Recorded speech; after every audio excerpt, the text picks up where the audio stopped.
حضرت آدم سے لے کر جناب عیسیٰ تک آپ سارے انبیاء کو پڑھ لیں، وہ سارے یہی کہتے رہے کہ اللہ کے رسول آنے والے ہیں، اللہ کے رسول آنے والے ہیں، وہ آنے والے ہیں۔ بس فرق اتنا ہے، وہ کہا کرتے تھے آنے والے ہیں اور ہم کہہ رہے ہیں کہ آ گئے ہیں۔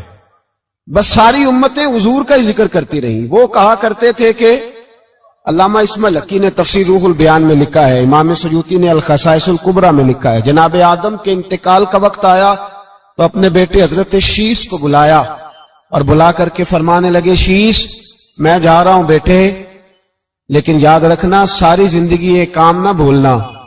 تو حضرت آدم کے صاحبزادے حضرت شیش عرض کرنے لگے، ابا جی وہ کون سا؟ کہنے لگے ہر وقت ہر روز اللہ کے آخری نبی پر درود و سلام پڑھتے رہنا۔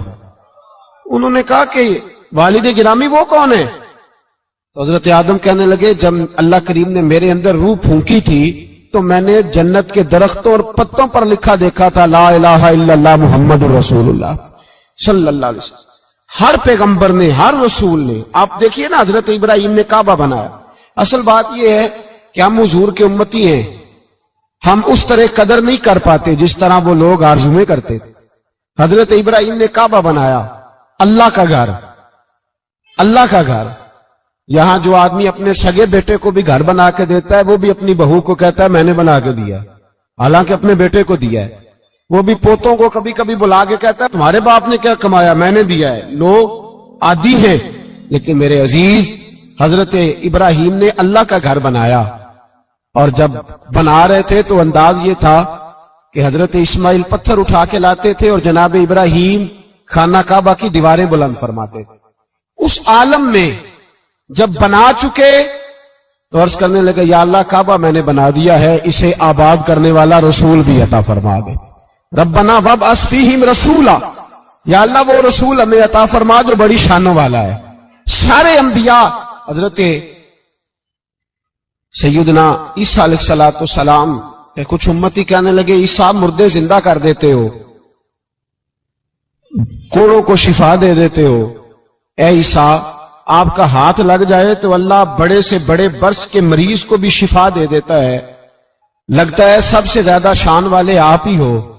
تو حضرت عیسیٰ کہنے لگے نہیں، وَمُبَشِّرٌ بِرَسُولٍ يَأْتِي مِن بَعْدِهِ اسْمُهُ احمد، فرمایا شان والا تو وہ ہے جس کی میں تمہیں خوشخبری دینے آیا ہوں، وہ میرے بعد آئے گا اور اس کا نام احمد ہوگا، وہ اس کی میں تمہیں خوشخبری دینے آیا ہوں۔ میرے بھائی، میرے رسول کریم سید عالم صلی اللہ علیہ وسلم کے بارے میں ہر نبی، ہر پیغمبر، ہر رسول یہ کہتے آئے وہ آنے والے ہیں، اور ہم کیا کہہ رہے ہیں؟ ہم کیا کہہ رہے ہیں؟ فرق اتنا ہے، وہ کہا کرتے تھے آنے والے ہیں، اور ہم کیا کہتے ہیں؟ ہم کہتے ہیں آ گئے ہیں۔ عید میلاد النبی ہے، کیا سہانا نور ہے، دیکھو آ گیا وہ نور والا جس کا سارا ہی نور ہے۔ ہم یہ کہہ رہے ہیں کہ وہ آ گئے، بڑی عزت والا، بڑی شان والا۔ رب کریم بڑے بلند حوصلے والا ہے، وہ کسی کو جتلاتا نہیں کوئی شے دے کے، وہ نہیں جتلاتا، اس کو جو نہیں مانتے انہیں بھی روٹی دیتا ہے۔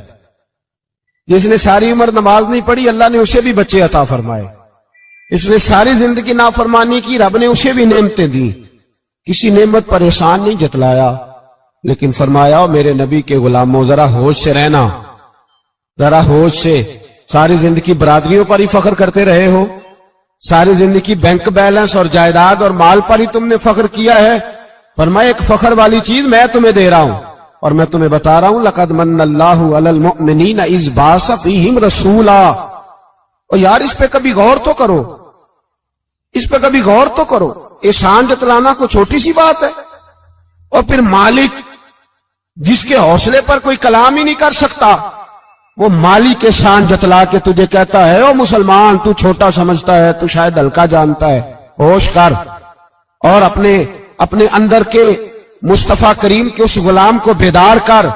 رب فرماتا ہے میں نے تمہارے اوپر بڑا ہی احسان کیا ہے، میں نے بڑا ہی احسان کیا۔ یا اللہ کیا؟ فرمایا اذ بعث فیہم رسولا، میں نے تمہیں اپنا شانوں والا رسول عطا کیا ہے۔ دیدہ دل کا دریچہ باز کرنا چاہیے، اور یا رسول اللہ جن کا تو آقا ہے ان کو ناز کرنا چاہیے۔ اب تھوڑا مسلمان ہونے پہ بھی فخر کرو، کبھی کوئی پوچھے تو اسے بتایا کرو ہم رسول اللہ کے غلام ہیں، یہ بھی ہماری برادری ہے اور یہ سب سے بڑی برادری. اس برادری کے اندر بھی لوگوں کو لائیں. آپ کو پتہ ہے میلاد انقلاب کا نام ہے. میلاد جب تک نہیں ہوا تھا تو بیٹیاں زندہ دفن ہوتی تھیں. آپ علماء سے یہ سن تو لیتے ہیں پر ذرا اس معاشرے کی بے حسی تو دیکھو. بیٹی جان ہوتی ہے باپ کی, بیٹی رونق ہوتی ہے گھر کی. ایک آدمی کے 11 بیٹے ہیں تو مجھے ایک دفعہ کہنے لگا دعا کریں اللہ مجھے بیٹی بھی دے. تو میں نے کہا 11 بیٹے ہیں, کہنے میری تو منجی نو رونا بھی کسے نہیں, بیٹے تو نہیں یہ کام کرتے. دعا کریں اللہ بیٹی دے, میری چارپائی کے پاس تو کوئی بیٹھے. او بھائی بیٹی جو اتنے وقار والی ہوئی تو آپ پڑھیے نا, حضرت داہیہ کلبی کہتے ہیں میں موجود تھا جب وہ شخص آیا تھا. لوگ 12 ربیع الاول کے اس معاملے کو معمولی واقعہ سمجھنے لگے. نہ بھائی ہم تمہیں پیغام دے رہے ہیں, یہ معمولی واقعہ نہیں. حضرت داہیہ کلبی کہتے ہیں اس شخص نے آ کے عرض کی یا رسول اللہ صلی اللہ علیہ وسلم میں نے 100 بچی زندہ دفن کی ہے, زندہ دفن. اور کہتے ہیں میری اپنی بیٹی, میں سفر پہ تھا تجارت پہ تو میرے پیچھے سے میرے گھر میں بیٹی ہو گئی. میری بیوی نے اپنے میکے جا کے چھپا دی.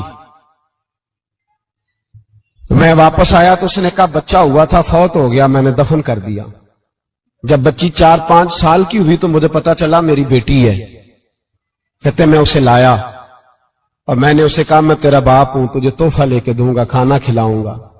کہتے ہیں وہ میرے بالوں سے کبھی لپٹتی, کبھی میرے سینے پہ ہاتھ رکھتی, کبھی میرا ماتھا چومتی. پر میں اسے لے گیا اور لے جا کر میں نے گڑھا کھودا اور اس گڑھے میں اس بچی کو جب رکھا, اس نے باہر آنا چاہا تو میں نے اس کے سر پہ ضرب لگائی. جب چوٹ لگائی تو وہ دوبارہ گڑھے میں گری. میرا ویسے وجدان کہتا ہے کہ جب سے میلاد ہو گیا ہے آج کسی باپ کی بیٹی اگر چارپائی سے گر جائے تو شاید وہ ساری رات سو نہ سکے کہ بچی گر گئی ہے میری.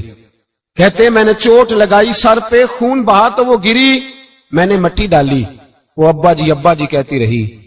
کہتے ہیں جب اس کا وجود چھپ گیا اور اس کے چہرے پر مٹی پڑنے لگی تو اس نے ایک لفظ کہا, وہ لفظ مجھے آپ کے پاس لایا ہے. وہ بیٹی کہنے لگی اے اللہ بتا تیرا رحمت للعالمین نبی کب آئے گا.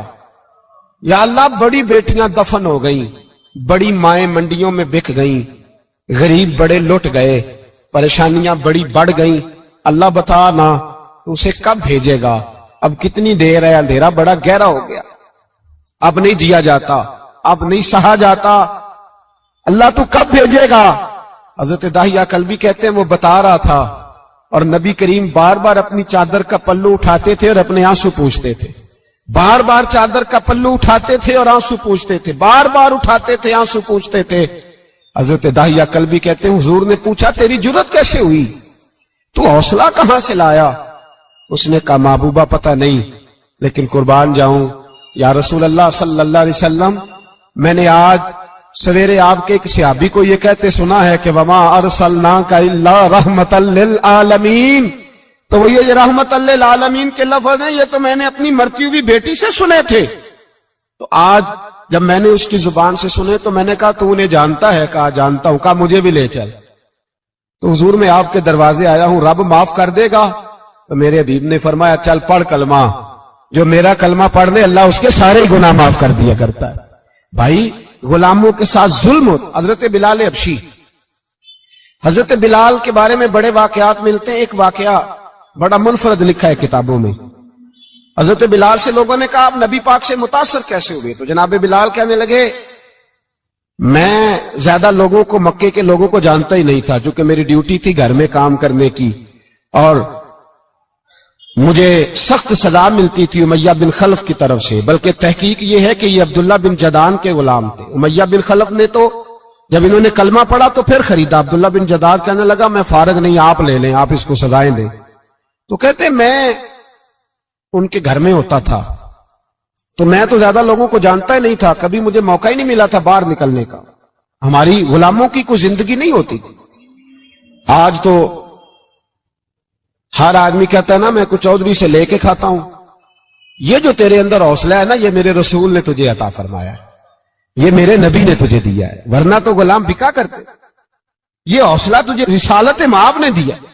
حضرت بلال کہتے ہیں میں ایک دن مجھے بخار چڑھ گیا بڑا تیز، میں لوگوں کو جانتا نہیں تھا، فرماتے مجھے تیز بخار چڑھ گیا تو ٹھنڈ بڑی سخت تھی، میرے مالک نے مجھے کئی کلو جو دیے پیسنے کو چکی پہ، کہتے میں بیمار تھا تو میں نے کچھ دوائی لی جو اس وقت موجود ہوتی تھی، تو میں نے ایک لحاف لیا، دودھ پیا تو مجھے نیند آ گئی، جب میں سویا تو میرا مالک آ گیا، اس نے آ کر کے مجھے سوئے ہوئے دیکھا تو کھینچ کر کمبل اتارا، رضائی اتاری، لحاف اتارا، کہنے لگا اب تیری سزا یہ ہے کہ تو کھلے میدان میں بیٹھے گا، وہاں چکی پیسے گا، اور دوسری سزا یہ ہے کہ تجھے قمیض پہننے کی بھی اجازت نہیں۔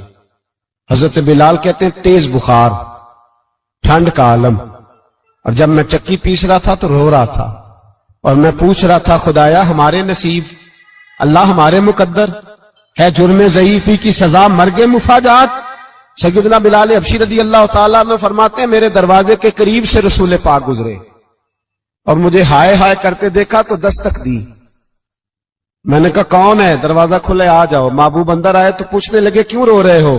میں نے کہا جاؤ اپنا کام کرو، یہاں دکھ سارے پوچھتے ہیں مداوا کوئی نہیں کرتا، یہاں تقریریں سارے کرتے ہیں، حقوق غریباں پر بات سارے کرتے ہیں، مداوا کوئی نہیں کرتا، جاؤ اپنا کام کرو۔ کہتے ہیں میں نے سخت جملے کہے معاذ اللہ، حضور چلے گئے، اور جب حضور جا رہے تھے تو میں کہہ رہا تھا بس جا رہے ہو نا، میں نے پہلے ہی کہا تھا جاؤ۔ کہتے ہیں قربان جاؤں، تھوڑی دیر گزری تو اللہ کے رسول کے ہاتھ میں گرم دودھ کا پیالہ تھا، کھجوریں تھی، حضور تشریف لائے اور کریم رسول نے مجھے کھجوریں دی، دودھ پلایا اور کہا چل جا کمبل میں بیٹھ جا۔ تو میں نے کہا چکی کون پیسے گا، وہ تو بڑا مارے گا۔ کہتے ہیں لوگو اس نبی کا میلاد اور معراج بھول نہ جانا، اس رسول پاک کی محبتوں میں کمی نہ آنے دینا، اس محبوب کا نعرہ ساری دنیا میں لگا دینا۔ فرماتے ہیں میرے حبیب کے میں قربان جاؤں، مصطفیٰ کریم نے فرمایا تو بیٹھ رضائی میں اور آج تیرے حصے کی چکی میں پیسوں گا۔ کہتے ہیں ساری رات حضور چکی پیستے رہے، ساری رات۔ سویرے میں اٹھا اور میرے حبیب پاک نے مجھے وہ سارا کچھ دیا اور خود چلے گئے۔ اگلی رات پھر آئی تو حضور پھر آ گئے، مجھے پھر رضائی میں لٹایا، دودھ پلایا اور ساری رات چکی پیسی۔ کہتے ہیں بس تیسرے دن حضور چکی پیس کے جانے لگے تو میں نے قدم تھام لیے، میں نے کہا بیبا دنیا ساری جھوٹ بولتی ہے، زمانہ سارا غلط کہتا ہے، جو غلاموں کے حصے کا کام کرے وہ اللہ کا سچا رسول ہوا کرتا ہے۔